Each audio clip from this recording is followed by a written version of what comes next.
Maybe the last place you'd expect to have a strong environmental conscience. We are probably the most environmentally friendly if we're running an operation correctly. At Car World in Candia, green is the way to go. The entire salvage yard is run with the planet in mind, and it's always been that way. The first green thing I did years and years ago was remove all fluids and set up probably one of the first oil recycling units in the country.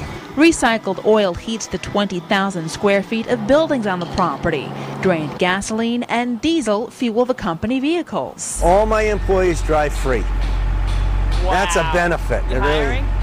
Not today. The ground is spotless, no slicks, no sheens, and no contamination. Car World went paperless years ago. Cardboard doubles as packing material. Everything is used. So we'll take a box that came in, or people drop boxes off. We'll reload them. When a junker winds up at Car World, it's seen better days. It's either been totaled in an accident or simply run its last course. But whether it's stripped for parts or sold as salvage, it's still got some value. A car now is almost 90% recycled. 90%. Not everything is usable or salvageable, but a car like this one will eventually wind up somewhere else in the world as recycled metal. They go to Turkey, they go to Korea, they go to China, Japan, to the Midwest, to our steel companies.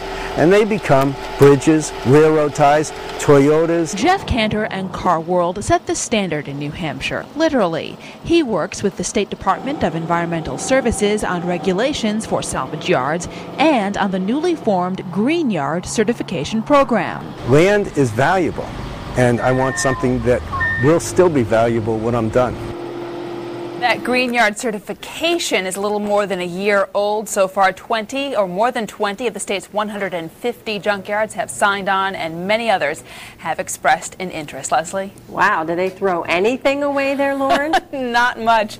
Maybe some office scraps. The mercury switches they pull from cars, those go to the DES to be recycled. Antifreeze, rebottled and sold for $1. Almost everything has another purpose, which is a pretty assuring thing when you go by a junkyard and see all that stuff just piled up.